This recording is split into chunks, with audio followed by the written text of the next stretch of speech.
Actually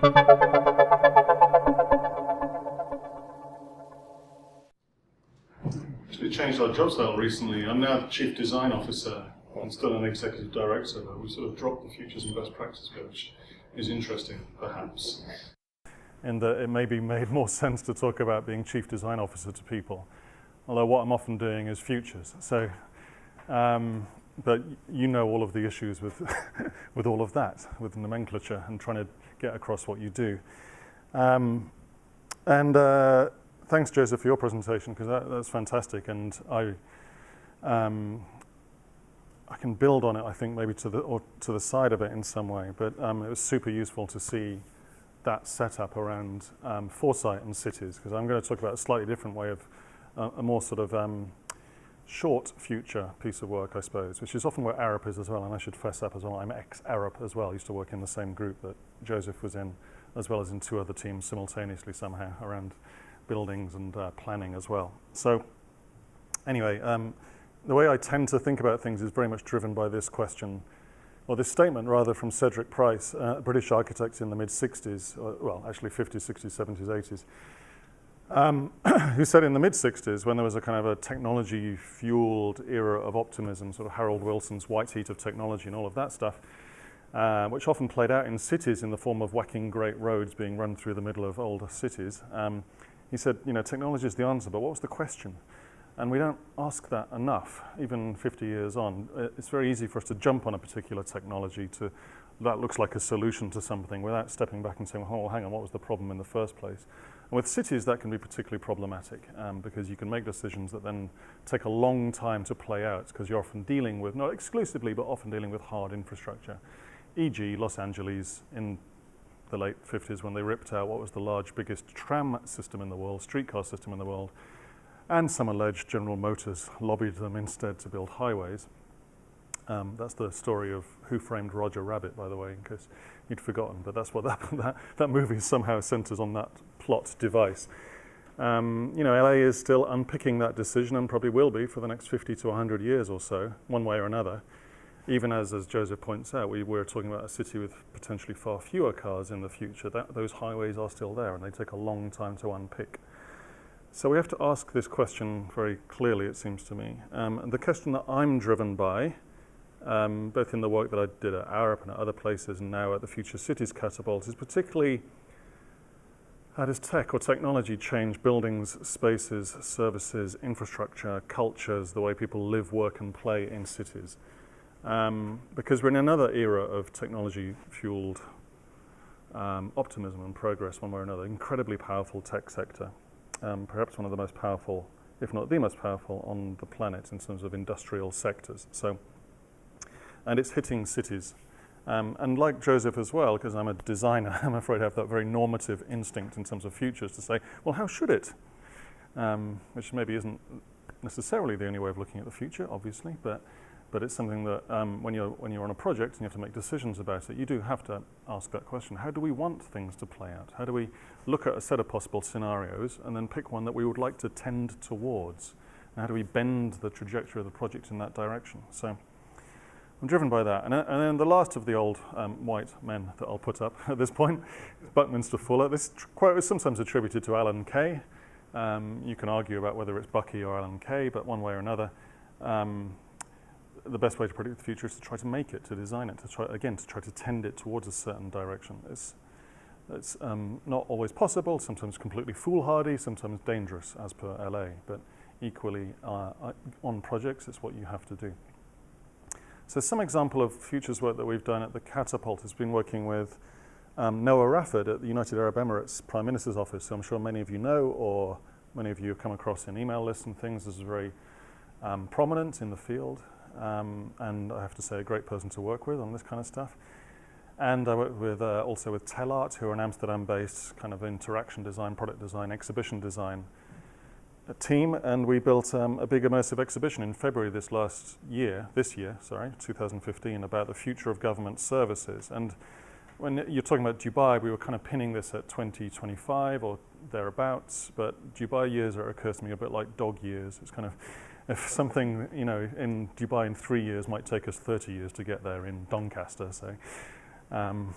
So self-driving cars, they're kind of, yes, where do we sign up? How? Let's try something tomorrow. So it's quite difficult to talk about the future because they're kind of so aggressively racing after it a lot of the time. But anyway, we built this exhibition to talk through and to make real, to make tangible different experiences of the future. So again, what would a street be like if it was fully augmented reality street, if you like, if there was data pouring out of every edifice, every corner, every interaction? How would that feel? And we made a series of screen-based displays which would put you into that to effectively ask questions. Is this the kind of experience we like or not? Is this cognitive overload? Is this genuinely useful service? There's a line in between those two, obviously. This is a responsive air conditioning unit, essentially. So those pipes at the top there have little nozzles on them, release a vapor cloud of cooling moisture as you walk underneath them. So there are sensors tracking where you walk, and then it just creates a nice little cloud of cooling mist, like a kind of a spritzer you can kind of walk through as you're walking through a space. This is a fully working thing. MIT did this, Carlo Ratti's team there, which we installed then here. Kind of interesting because you can air condition where people are, or indeed heat where people are. You can do the obverse of that. So you don't need to air condition an entire space. You can just air condition where people are. Equally, it's kind of interesting to see how if people find it creepy that your motion is being tracked like that in that way or not. But then, in reality, this is just tracking shapes. It's not. You could throw a beach ball under it and it would turn the nozzles on. It's not very bright. It's not looking to see is Dan there. Could do. And then could calibrate it to my own personal temperature preferences, but that's probably way over-engineered. Anyway, there's an interesting thing there, and again, when we make it, then we're trying to flush out, is this viable? Does this feel plausible? Would people like this? Is the carbon reduction worth it? All of those things you only get to when you actually prototype something and try to make it, I think. Self-driving cars, as I said, this was actually more about a government service prototyping center, which is kind of interesting. So the idea isn't here that these are, these clearly aren't real cars, they're just kind of cartoony shapes. But the idea here would be that the Dubai government, if they were going to run a fleet of these things as part of a public transport offer, would build a prototyping center that customers and citizens could go to and engage with and say, would you like this kind of thing or not? So should we make a bunch of cars where you can have meetings in them on the way to wherever you're going, which if you're going to a meeting is kind of an odd thing to do, but maybe you have a meeting on the way to the meeting in these cars. You don't need a steering wheel, so they're effectively a room on wheels. So what should those rooms be? Again, there's a lot of stuff about self-driving cars, which is also interesting, but perhaps more interesting is that the government sees this as a kind of an interaction with citizens about how you might design and build these services. So it's much more two-way. It's not to kind of, if we were Transport for London, here's our new light rail system, how do you like it? It's actually much before that. It's kind of what light rail system should we make? Which is interesting in the context of UAE and the way that government is traditionally seen, perhaps, in terms of being a top-down thing. Municipal robots, urban robotics, which I think is a fascinating new area, replete with all kinds of questions and issues, but possibilities as well. So that's actually an Italian beach cleaning robot. It's a real thing. How Italian is that? A beautiful object and useful. We will clean beaches with it, of course. But again, what if those things start crawling around the streets? You could have little storm gully clearing robots. I don't know if you saw the thing about the fatberg in the sewer in Kensington the other day. This enormous lump of fat that's congealed there over years of people pouring fat down their sinks. It's the kind of thing that occurs to me. I'd rather send a little robot down than humans down or have to dig up the road. So what are those things? How could you use autonomous systems in that sense? Not to replace, but to augment what we can do. Equally, big open question, what happens when you have a municipal worker and a robot? Is it kind of a farmer-sheepdog relationship? Because the robots are quite dumb, so they're going to, not that sheepdogs are dumb, but you can basically use them for herding sheep. You can't really use them for driving to work or making a cup of tea. They do one thing, and you have an interesting relationship with them. Of course, technology and the history of technology shows us that we might well say, yes, it's here to augment labour, it's not there to replace it. Of course, technology has replaced labour many, many, many times. So do we want municipal street workers to be replaced by robotics or not? Open question. Again, I think you only get to that in making. Of course, the thing that stole the show was a Japanese guy wearing an exoskeleton, which was really just there as part of this street scene, but that was the one that everybody wanted a selfie with, and so on. So just a note to self and others, anybody making exhibitions about the future, if you put an exoskeleton in there, but just be aware they're going to drive all of the traffic in that direction. The ideas for that came out of a session we ran at the Catapult, which actually Andrew was part of and several others back in last year. And I did a sketch on the whiteboard while people were talking during that week, just kind of sketching out as people were shouting out ideas. Well, you know, self-driving cars, self-driving buses, responsive facades, neighborhood moods, you know, all kinds of things were thrown up there. So what we're driven by, again, is, well, what of those are plausible, what are viable, what are financially worth something, what are culturally acceptable, what are things like genuinely going to change our response to climate change and adaptation and mitigation and so on. That's where we're trying to get to there. That's all kind of bit of the long future stuff. The stuff that we do most of the time is, I'd say, is a bit shorter. So but I tend to think in terms of short futures, long futures. Long futures being the more demographic exploration, the typical steep type analysis, some of the resilience thinking as it plays out over 30 years or so. The short future is the future around the corner. It's the thing that is viable, and there's the technology there, more or less actually, but isn't yet mainstream. And this is to, again, Joseph's very pertinent questions about what's normal and what's normal in 2 years' time is also interesting to us. So it occurs to me from working on a lot of smart city projects, there's a big change here. A lot of the time I spent at ARUP and before was working on projects like this one in Barangaroo, huge project, and this is a design drawing I did at the time showing this kind of cloud that we will draw data from the city, and there'll be this kind of cloud of data hovering conceptually over the city, which we'll use to then manage and monitor and kind of improve and all of those things. Not necessarily a bad thing, it depends how you do it, as Joseph points out. I worked on Mazda, same diagram effectively. You see, I only really have one idea at a time.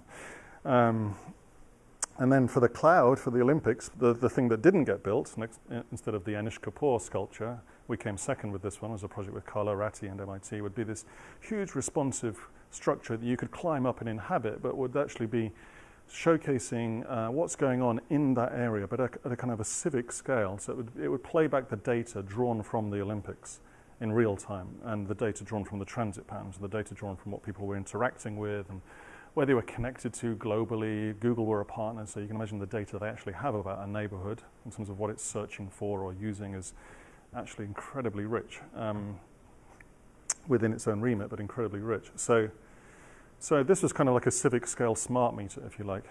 Didn't happen, which is probably just as well. But it occurs to me again, I was kind of I drew this on the train on Sunday. I was coming back from Ghent, which is why the city looks a bit like Ghent, because that was just in my mind. But I was drawing these kind of things years ago, just these kind of net of data floating above the city, but kind of divorced from it. We couldn't really say how it would change the way the city feels on the ground.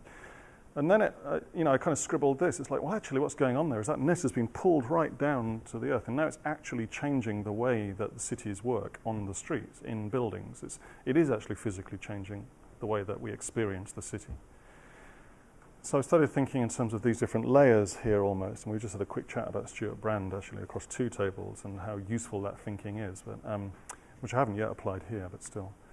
The work we're doing at the Catapult is in these areas. The environments work is about understanding the way that environments are performing in the widest sense. So using sensor technology often, we have a big air quality rollout project around it.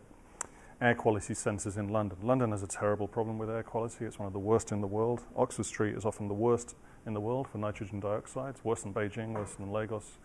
Kind of extraordinary. And about 30,000 people a year die early, unnecessarily, because of air quality issues in the UK. So it's not something we just say happens in Beijing and Shanghai and so on.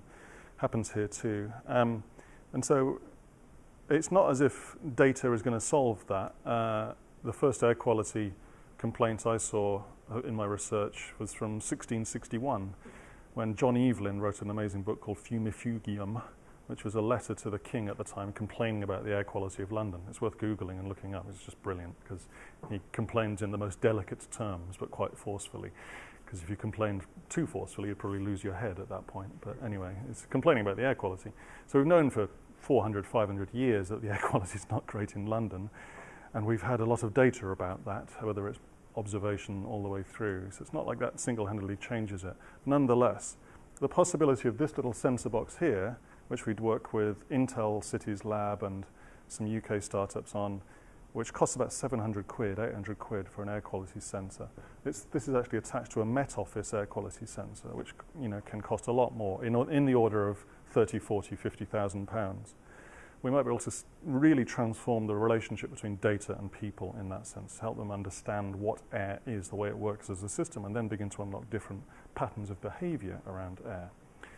So that's sensing the city at this sense. There's another way of doing it using, so this is modified EEG sensors and measuring brain activity. This is UCL, the guy in the background is from UCL, and he gets people to walk around the city wearing this EEG sensor, which again gives you a sense of how stressful bits of the city are, or not. So that, you won't be surprised to learn, is Tottenham Court Road, if you know London, the red bit there. So, you know, we're over here somewhere, but it's not a pleasant environment. The guy, as you probably noticed in the previous picture, was visually impaired. This was part of a project about that. And so it's no great surprise to learn that Tottenham Court Road is stressful whether you're sighted or not. But we found that green spaces are calming whether you're sighted or not, which was interesting. So you don't need to see the trees or the rolling hills of St James's Park or something. There's some multi-sensory value going on there, which was coming out of that way of sensing the city. So that's part of a long-standing practice in urban work around understanding the city. This is William H. White's great work from the 60s through to the 80s, the social life of small urban spaces. And they just used cameras to understand why people were using spaces the way that they did. Those are their cameras. We're using now sensors in similar ways, and I'll get to how citizens engage with that in a moment. Buildings are changing in interesting ways, as Joseph described very eloquently. There are other things going on there which are these kind of radical disruption things that Joseph hinted at. And this was a project we actually worked on with ARUP and 00 architects around WikiHouse. WikiHouse is an open source modular house building system.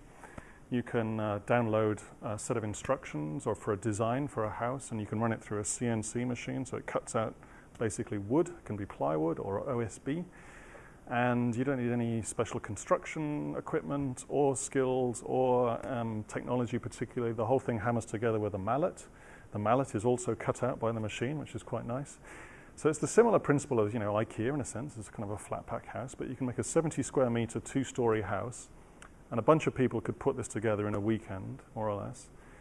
That's a plausible sized house for people to live in. It's not a million miles away from what most UK house builders are building, actually. But it's an open source system, so it can be adapted and modified over time. And it costs, 5 to 10K for a decent sized structure, because it's just plywood, basically, or equivalent. Of course, the real issue in London in a city like London is land value, not construction costs. So the land might cost $500,000, even though the house still only costs $10,000. So we made a series of films around that, looking at then community land trusts, other ways that people could group together to own a space, looking at Baugruppen models in Germany and so on.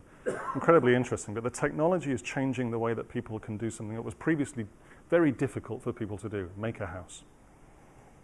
And we made a house, so again, working with collaborators, we made one at the Building Design Centre for London Design Festival last year. This again, super important, making the thing so that people can experience it. Because half the people walk into that thing and go, this is just a bloody IKEA cupboard writ large. Why not? I'm not living in this. And the other half go, fantastic, a house like this for like 5 to 10K, that's extraordinary. And only when you make it and enable people to experience it can you make it tangible for them in that sense. It's no good rattling on about open source modular house building systems. You have to make something for people to walk into or not. Now, Andrew asked for a quick note about dark matter, so at this point there will be a quick note about dark matter. And relax, I'm not going to get into physics. Dark matter I'm using as a metaphor. So I did a project in Finland called Low to No, which was a big urban development project. And we wanted to make a big wooden building. So you can make a building now completely out of wood, cross-laminate timber. You don't need steel or concrete. You can make a 13-story, 14-story building completely out of timber. It's machined timber. Super dense, doesn't burn, incredibly good from a carbon point of view. There's every reason to do it, basically. So we want to shift the entire building industry from using very carbon-intensive methods like concrete and steel onto using CLT, cross-laminate timber, and equivalent. There are cheaper versions called glue-laminated and so on. So we wanted to lead with that to make that building from a carbon point of view. The interesting thing, obviously, about Finland, which is where we were doing this and where I was working at the time, is that Finland is basically made out of wood. It's a bunch of lakes and a bunch of forests and a couple of settlements around the bottom. But it's enormously forested. And the forestry industry is the second biggest in the country after ICT. But it's revenue and profits were going down because it was basically making toilet paper and equivalent most of the time. It was taking timber and using it to make paper and pulp-based products, which are now done a lot cheaper in places like Malaysia, also where the wood grows quicker and so on. So we needed to make a new trajectory for the forestry industry, actually. So we used an urban development project. I worked at a strategic design practice owned by the people of Finland called Sitra, the Finnish Innovation Fund. We used an urban development project actually as a kind of lever to enable the timber business to find a new future, which isn't done usually. Urban development projects just work within the urban industry. So developers, why would they help the timber business? It's a completely different business. So this is this idea of strategic design, making an intervention here which has multiple interventions around it. To do that, however, we wanted to make the building in Helsinki. The building code of Helsinki said you can't make any buildings out of wood, or big buildings anyway, because the last time that had really been looked at was the 19th century, and to make a building out of wood would have been basically commercial suicide, if not literal suicide, because they burned down in the 19th century, and so they'd been written all the way across Europe. Now some cities had updated those codes and some hadn't, so our lawyers had to work hard with the city's lawyers to write the building code differently so we could make a timber building, right, to prove the case and so on. But that single intervention was probably the single biggest design, if you like, that we made on the entire project. Changing a line of code, in this case the building code of the city, enables the city to be written differently. Just like code enables things to be written, the way that cities are written is through building codes. If you have an architect walking around here, you'll see they'll be able to point out, well, that was the building code of 1400 playing out. Actually, they came in 1666, but anyway. Here's from 1960, here's 1980. Heights of buildings, setbacks, all of those things are defined in the codes. So we call that dark matter, basically because, we're in the universe. We're all surrounded by dark matter all the time. It's 93% of the universe, essentially, but you can't see it. So we're all matter, and everything we perceive is matter, but dark matter must be there for all the matter to work. That's the way that physics works. But we can't see it, we can barely perceive its effect. And it's kind of interesting analogy in a sense that when you walk around a city, the matter are the buildings, the cars, the people, the things we can see. The things we can't see that shape it are things like the legal contracts, the building codes, the commercial constraints, the way organizations work or don't. All of those things enable the matter in a particular direction. But we very rarely understand that as a kind of a medium to work with or a kind of a material to change. And I drew this quote from a Dutch architectural historian called Wouter van Stavoet, who in conversation said, the way to really change the city is to engage with structures and institutions, this horribly complex dark matter. And he said that in just like a throwaway comment, and then didn't realize I was going to write a book about it. So he probably should have written the book, not me, but I do credit him heavily.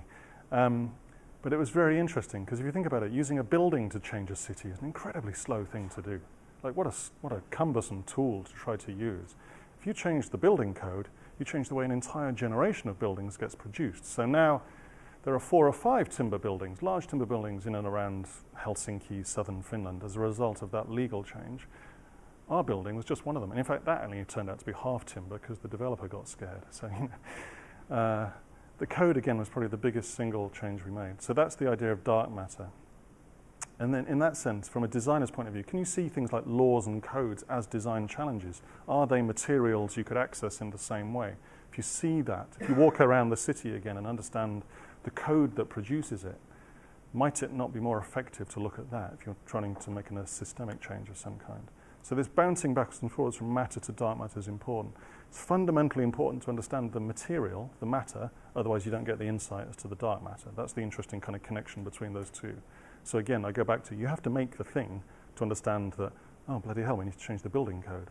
There would have been endless PowerPoint presentations done by the timber business about why they should make cross-laminate timber buildings in Helsinki. Until someone actually tried to make one, there wasn't enough reason to change the building code. And there's as I said, there's a book about that there.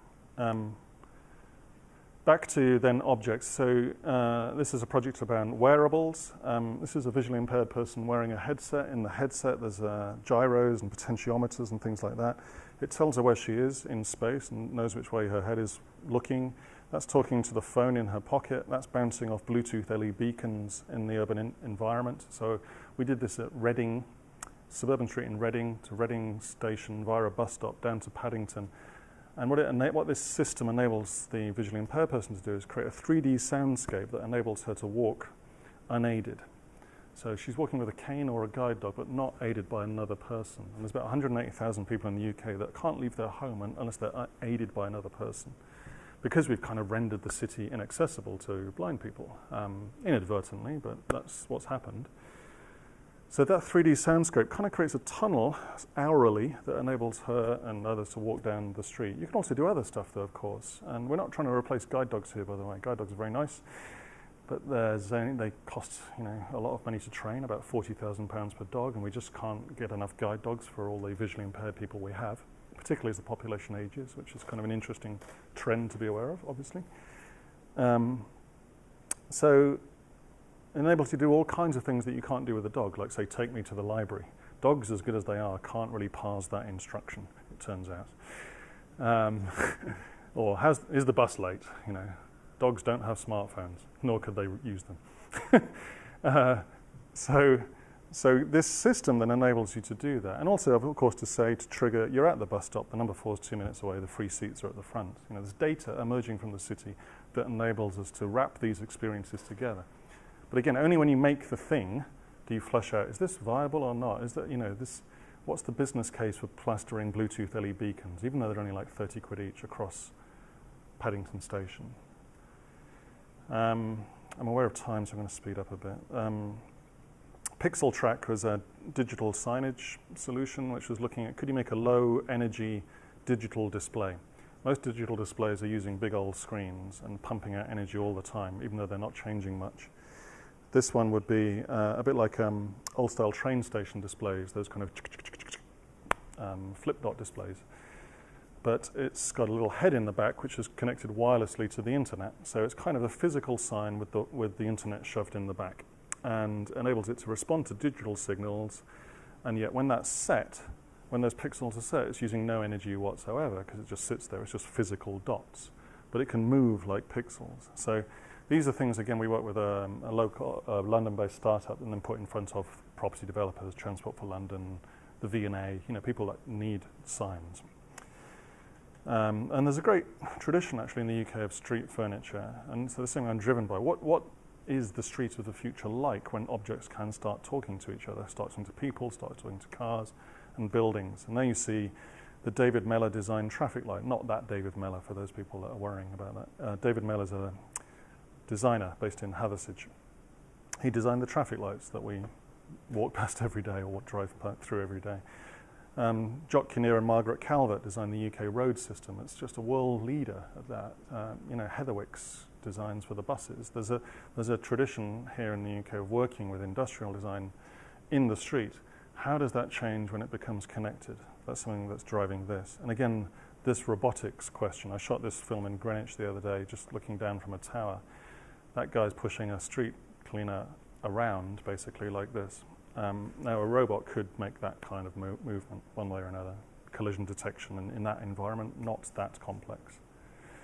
Certainly the rate that robotics is moving as an industry. So the interesting question again, do we want that? Should we do that? What happens to the guy? Is he still there? What's the relationship between the guy and the robot? It's interesting questions. Finally, services, and as Joseph again pointed out, Airbnb and Uber, and many more like them, are now radically changing the city, the way the city works, without changing the city, if you see what I mean. They're not touching any city infrastructure. Airbnb don't own any buildings. Uber don't own any cars, just like Alibaba doesn't own any stock. Facebook doesn't make any content. There's an incredible shift towards those kinds of services, replete with problems, replete with opportunities. The more interesting ones are emerging, things like Bridge. Bridge is an on-demand bus system which sends a bus to where its predicted demand will be for a bus in real time. So instead of running on a timetable and a route, it looks at social media analytics and an understanding of the city to say, you know what, 8:23, there's going to be 15 people there wanting to get over there by 8:45. And it sends a bus there on the fly. And when someone on that location goes, you know what, I could use a bus, oh, the bus turns up. So this begins to completely change again the way that transport is thought about. And Bridge is interesting because it sits between mass transit and private cars, in that gap in between, hence the idea of Bridge. There's a load of trips in the city that fall into that category that aren't along the main hub and spoke arteries. The impact could be enormous. You know, this is MIT research, but they looked at Singapore and said if you had a shared on-demand autonomous fleet of vehicles turning up in that way, you could reduce the need for private cars in the city by 70%, still with the same mobility demands of today's Singapore. I mean, interesting question. We should have a different mobility demand in 20 years' time anyway.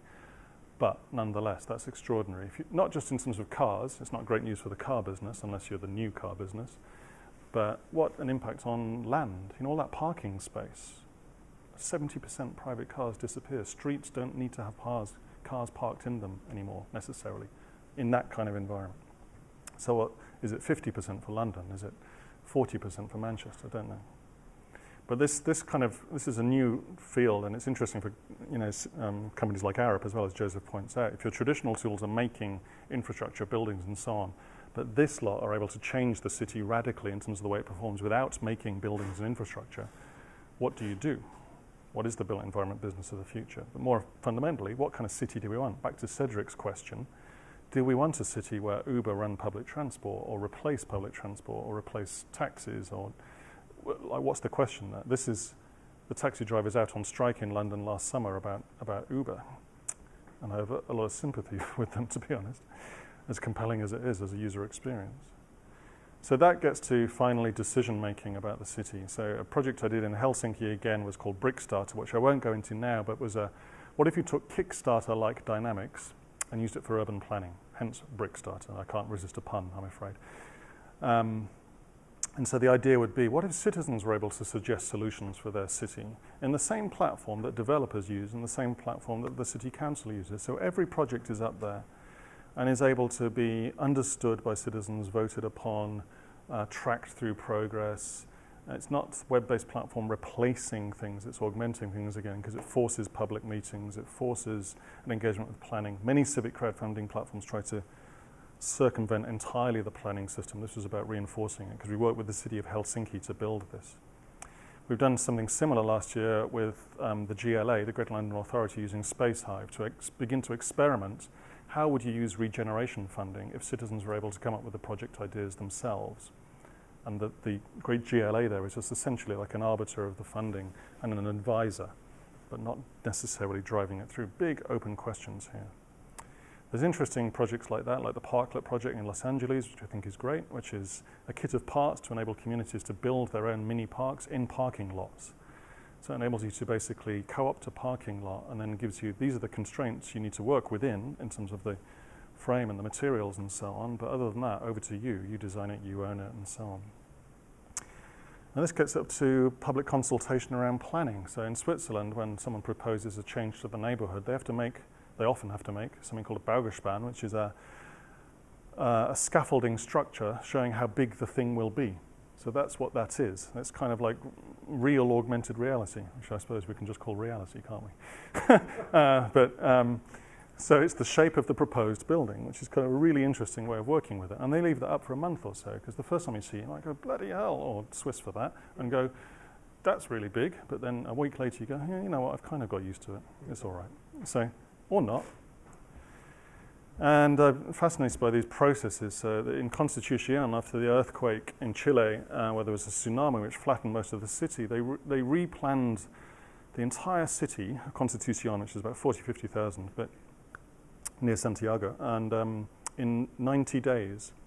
And that's extraordinary. Usually a process like that might take 10 to 12 years in a Western city. And they came up with an entirely new process for this called hybrid forums, which is drawing from Bruno Latour and Michel Calon's work around power structures and the problem of expertise and so on. And they came up with a very kind of flattened decision-making structure, which had architects and engineers, as you see in the next room, often making CAD structures, 3D models in real time to conversations going on in the next room with citizens. They had a 93% turnout, I think, from the citizens, and massively in favor of the solution that came up, which was incredibly complex and meant all kinds of really difficult trade-offs. And yes, there was one thing driving that. The city was in ruins, and you can get momentum around decision-making when there's a city in ruins, absolutely. The difficult thing is doing that momentum when there isn't a city in ruins, for sure. But can that kind of process, the hybrid forum process, work again, in kind of non-disaster scenarios. Super interesting. I began to get fascinated by the way that we do consultation, and in the UK, this is our best attempt so far. This is, what we do currently is, I made this film a couple of weeks ago. I can't really call it a film anyway, whatever. We tie a piece of paper to a lamppost in the rain and we hope that you look at it. And that's our engagement with citizens about something as fundamental as what's going to happen in your neighborhood. Like, this could not be more fundamental in a way. Your neighborhood, your city, what's going to happen? A physical change, not just a little change, but a physical change. It might take years to unpick, might not. It might be about a sliding door becoming automatic, or it could be about HS2. We use the same Town and Country Planning Act to wrap over the whole thing, and we largely use similar consultation processes around the whole thing, generalizing slightly, but still. Surely we can do better than this as an interface for our civic relationships around changing the city. We can land a bloody satellite on a comet in space, but we're still tying a piece of A4 to a lamppost in the rain. So, as you can see, I made the film slightly to move off being obsessed with these planning applications. It's just done now, I can move on. But the interesting question is, so what should that be? I'm not saying it needs to be a smartphone app, by the way. It could still be a piece of paper. Just design it properly for a start, and then follow it up with a proper process of engagement around it, which no doubt at some point will involve a smartphone app as well, but still. So that design from matter to dark matter, zooming backwards and forwards again between the artifact in the street that triggers the conversation and then the planning system behind it. So that's the way I think about cities at the moment, as you see this kind of short futures approach. The question I'm driven by then, to Cedric's point again, how do we ensure that these technologies are well considered, that a good city, a city of public good, comes out the other end of it, a better future city? That's fundamental, because technology is such a powerful driver now, it's going to happen. So how do we ensure that's going to happen in a well-considered way? There's a bunch of stuff there I won't go through, actually, but that's a little bit about how, but I've just said all of that, so I don't need to say it again. So thank you very much. Okay, thank you, Dan.